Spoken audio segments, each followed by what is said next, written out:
Hi guys, so in this video we're going to take a look at chapter 6 of the Ecce Romani textbook and the story and work on our translation with it. So like I've been saying with all these videos, the first thing you want to do is make sure that you have the vocab under control and that you've read through the grammar and that you have a pretty good handle of it so that you can use that to translate the story. Once you have that under control, the first thing you want to do is read this story out loud, right? Read it out loud either to a classmate or even to yourself, but just practice reading your pronunciation and listening to the story as you go. That way it'll make a little more sense to you. So again, you'd be surprised how much you can improve your Latin just by listening to it and hearing it. So if you want to play this video and listen to me do it, that's totally fine, but I'd even recommend that you do it on your own too. Read it out loud and listen to each other, reading it so that you can practice it. Once you have that under control though, you want to dive in and start looking at this story and translating it. The grammar for this chapter is on gender, right? Grammatical gender in Latin, which is a tricky idea. It's something that doesn't quite match up to what we might be used to. If English is your first language, it'll be a little bit tricky, but it's something you can understand, and you're going to get used to it as you go. And again, the way that adjectives match nouns involves gender, and you can hear a lot of that when you read Latin out loud and speak it. Sometimes it's easier to hear that and you'll catch the pattern as opposed to just reading it silently and trying to translate it. So either way, once you're ready to dive in, you want to take it one piece at a time and make sure that you've got the story under control. Just a little refresher on the noun-adjective agreement I was talking about. We've seen so far that adjectives describe or modify nouns, right? They always go with nouns. So if you look at the sentence here, we have the happy boy climbs the big tree. The first adjective is happy. It's describing the boy. The second is big, and it's describing tree. So again, you can see adjectives always modify nouns, right? In Latin, what you want to look for is the gender of these, okay? Because nouns are very fixed, meaning that they have a specific case, number, and gender in every sentence you see. And if you need a refresher, case just refers to how it's being used in a sentence. The cases you've seen so far have been nominative, which is your subject, accusative, which is your direct object, and vocative, which is when you're calling someone by name. Number, exactly like it sounds like, it's saying how many of this noun are there, right? It's either singular, meaning you have one, or plural, meaning you have more than one. The gender is the new topic you learned in this chapter's grammar. We have 3 genders in Latin: masculine, feminine, and neuter. You've only seen masculine and feminine so far. Neuter shows up in chapter 15 of Ecce. But the gender is important, right? So you want to always think about what's the grammatical gender of this word. And it's not always going to be what you think. So for instance, a tree in Latin, arbor, is feminine. And you might be wondering, like, why is it a feminine noun? So you always want to look at the gender when you're learning the vocab. And the more you practice, the more you'll catch on to the gender. But if you ever get stuck, look up the word in the dictionary and look at the gender. That'll help you understand which adjective you're supposed to be using, right? But the general idea is nouns are fixed. Adjectives, on the other hand, can change, right? In my class, I tell my students they're like chameleons, right? Whatever they happen to be nearby, whatever noun they're modifying, that's what they're going to adapt to. So they can be any gender, right? So an adjective like happy can be either feminine, masculine, or neuter, and you're going to change the way you spell it depending on what gender it is. So again, this is a recap of the grammar you saw. In chapter 6, you want to read through your textbook. If you want to take a look at my chapter 6 grammar video, feel free, but make sure you've got that under control, because this is what we're really driving at in this chapter. The idea of how do nouns and adjectives agree with each other? How do they match? And you're really talking about how does an adjective match a noun? And gender is a really big part of that. So if we come and look at an example here, you have 2 sentences. You could say Cornelia est Romana and Davus non est Romanos. The word Roman, the adjective Roman, is Romana and Romanus. That's the same word. The reason they're spelled differently is Romana is feminine because it's describing Cornelia, right? Which is a feminine noun. Romanus is masculine because it's describing Davus. And you'll notice it's using the same endings, right? So Cornelia ends in an A, Romana ends in an A.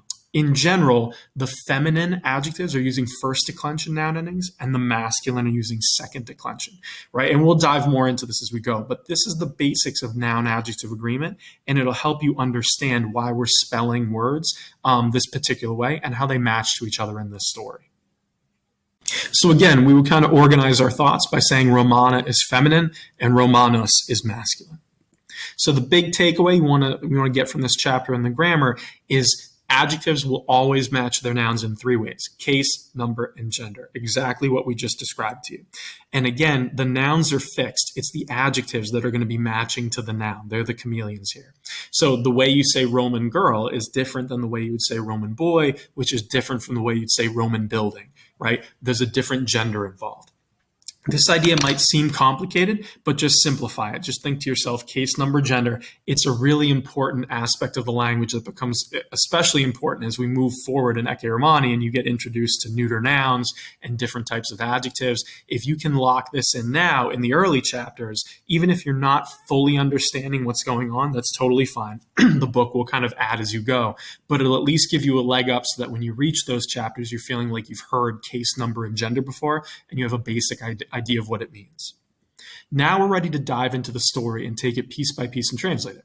And again, I've highlighted the different cases here. So the red is nominative, right, the subjects, and blue is accusative, the direct objects. So if we dive in, the first line says, Nondum lucet, sed Cornelia surgit et per villam ambulat. You're saying it's not yet light. Nondum means not yet. Lucet means it is light. But Cornelia gets up, surgit. She rises up, gets up, and walks, ambulat, per villam, through the house. Then you have ad hoc dormiunt, pater et mater et Marcus, right? So ad hoc means still, dormiunt means they are sleeping. It ends in an NT. The they that it's referring to is the three highlighted words in red, the three nominative case nouns, father, mother, and Marcus.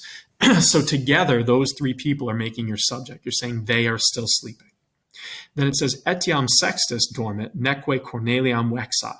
So even Sextus, right, etiam sextus, dormit is sleeping, and not, neque, annoying Cornelia. Corneliam here is the direct object. So Sextus is the subject of both verbs. He's sleeping, right, in the beginning, and he's not annoying, vexat, Cornelia.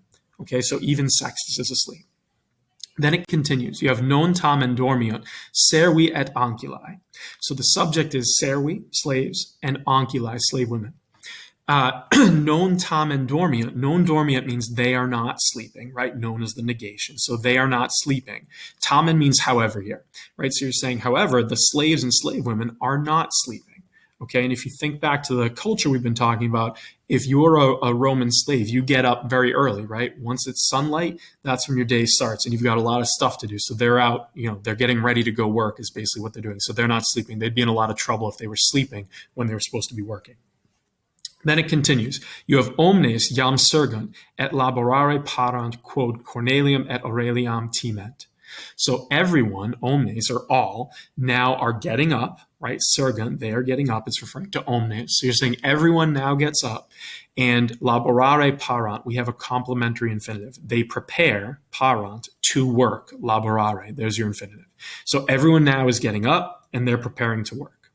Quod, because, right, which is of a conjunction there, because timent, they fear. The subject is still omnes, meaning everyone, all the slaves. They fear, they're afraid of Cornelius, right, Cornelium, and Aurelia, the mom and the dad, is the idea. Then you have Cornelia anculam nomine siram, observat, quae villam purgat et alteram nominem thressam, quae cibum coquere para. So you're saying Cornelia, right, observat, she's watching or observing a slave woman, an anculam, named Syra. That's the first slave woman. Who, quae, purgat villam, is cleaning the house. And another, alteram, nominem thressa, right, named Thressa, who, parat coquere, you have a complementary infinitive, who is preparing, parat, to cook, coquere. What is she preparing to cook? The kibum, the food. And it's interesting here, these are pretty typical Roman slave woman names. Syra and Thressa are not really names, they're locations, right? Syra just means the Syrian woman. So whoever Syra was before she became a slave, they just gave her the name, the Syrian woman. Thressa means the Thracian. It's in northern Greece. So she would have been from northern Greece, a Greek slave. So again, when you become a slave, they strip you of your name often, and they'll just give you a made-up name, usually from the geography of where you were taken from. Now we have the last line. Multi servi mox in agros currunt, ubi strenue laborant. So you're saying many slaves, multi servi, and again, there's your adjective multi, matching with servi. Notice how they're both masculine. So again, think of that noun-adjective agreement and the gender idea, right? So many slaves soon currunt, are running or run in agros, into the fields. Ubi, where, laborant, they are working strenue, strenuously. Okay, so soon many slaves run into the fields where they work strenuously. And again, you want to pay attention to the gender. The idea they're getting at here is the slave women, the anculi, are in the house, while the slave men, the servi, are out in the fields. It's not that cut and dry, but there is sort of a distinction there where you want to have sort of, if you're looking for manual labor out in the fields, you probably have male slaves doing it. If you're looking for manual labor inside a house, things like cleaning, cooking, oftentimes you'd have female slaves doing it. That's the dichotomy they're getting at in this story with the gender. Okay, so just pay attention to whether it's female or male slaves. It'll tie into the culture we've been talking about in class. And lastly, you have aquam e rivo in vilam portant. So again, there's no specific subject here in red. It's still referring to the multi servi, many slaves. And you can tell because the verb is portant, they carry. So you're saying they carry, meaning they, the many slaves, are carrying aquam, water, e rivo, out of the river, and in vilam, into the house. So some slaves are going into the fields, others are going to get water. And again, if you're out in the country, this is their country house in Baiae, you're not going to have, running water or an aqueduct nearby more often than not. So if you didn't have access to that, you would just get it from a river, right? So they're bringing in water for the day. Now we can take the next section, right? And again, the cases are highlighted the same way. You have Jam surgunt Cornelius et Aurelia. So now Cornelius and Aurelia surgunt, they get up, right? So they get up out of bed. Cornelius petit davum, qui in horto est. So Cornelius looks for petit, right? He looks for Davus, the direct object davum. He looks for Davus, who is in the garden. So Davus is back in the garden. Eratus subito est Cornelius. So subito, suddenly, Cornelius est. Eratus means angry, right? So suddenly, Cornelius is angry. And we have a quote from Cornelius. He says, Dawe, cur tu non laboras, right? Davus, why are you, too, not working? And again, notice how tu is my subject, you, so my verb ends in an S, non laboras. He's saying, why aren't you working? Davum reprehendit, quod sabarbare sedet neque laborat. So he scolds Davus. Again, if you look at that whole line, there's no word in red here.